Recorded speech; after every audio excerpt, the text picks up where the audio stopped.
안녕하십니까. GBA TV 농업뉴스입니다. 기술원은 지난 3일 대학, 민간 기업, 공공기관 내 전문가들로 구성된 경상북도 농식품기술자문단 발대식을 갖고 현장 컨설팅 기능 강화에 나섰습니다. 최근 해썹 의무 적용 대상 범위가 넓어지고 코로나19로 인한 온라인, 비대면 거래가 증가하는 등 소비 트렌드가 변하고 있어 농산물 가공 사업 추진에 어려움이 많습니다. 따라서 기술원은 지난해에 이어 올해도 민, 관, 학예 전문가 24명으로 농식품 기술자문단을 구성해 행정 절차, 설계 건축, 가공기계, 식품위생 등 8개 분야에 대한 자문과 현장 컨설팅을 추진할 계획입니다. 신용습 경북도 농업기술원장은 민생 살리기의 일환으로 농업인들이 차별화되고 경쟁력 있는 가공 제품을 개발하도록 지원할 계획이라며 최근 선호도가 높은 건강 간편식 등을 개발해 나갈 것이라고 강조했습니다. 한편 경북도는 지난 2010년부터 농산물 가공 창업의 중심축을 담당하고 있는 농산물 종합가공센터 15곳을 운영 중이며 농산물 가공 시제품 개발과 창업을 통해 부가가치를 높이는 데 앞장서고 있습니다. 풍기인삼연구소는 지난 4일 인삼재배 농업인 등이 참석한 가운데 인삼의 유효 성분을 분석할 수 있는 첨단 시스템을 갖춘 인삼품질 분석실 현판식을 열었습니다. 풍기인삼연구소는 지난 3년간 3억 원을 투입해 인삼 성분 분석에 필요한 시료 전처리 자동화 장비, 정량 분석용 액체 크로마토그래피 등 12종의 분석 장비를 갖췄습니다.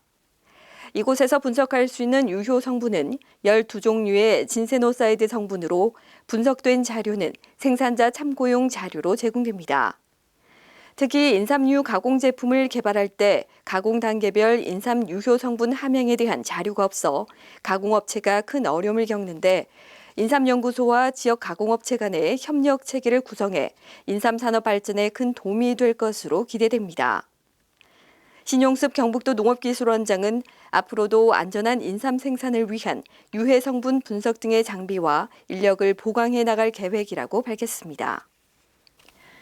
고추 유묘상에서 칼라병을 옮기는 꽃노랑 총체벌레가 발생해 농가 주의가 필요합니다. 칼라병은 고추 재배 기간 동안 많이 발생하지만 최근에는 육묘상에서 피해가 증가하고 있습니다. 육묘 하우스 내에 바이러스를 보독한 개체들이 토양에서 성충이나 번데기로 월동하고 1차 전염원으로서의 역할을 하게 됩니다.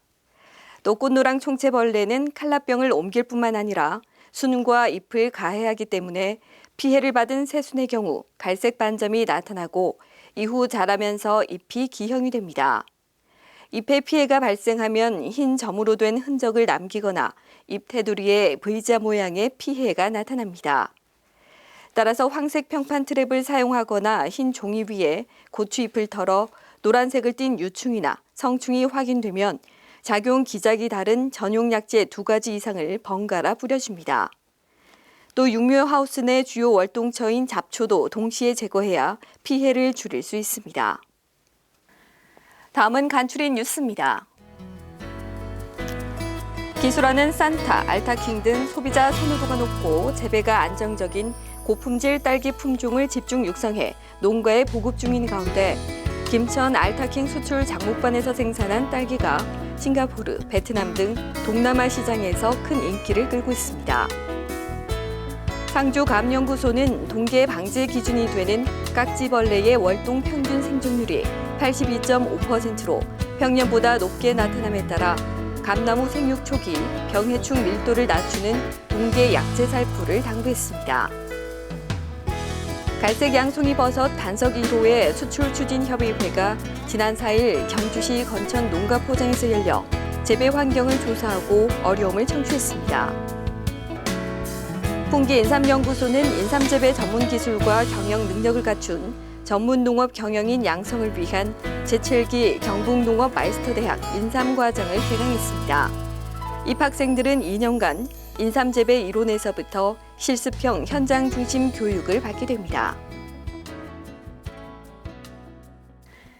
봄의 기운 속으로 한 발짝 더 다가가고 있는 요즘 농가에서는 본격적인 영농 준비로 분주한 날들을 보내고 계실 텐데요.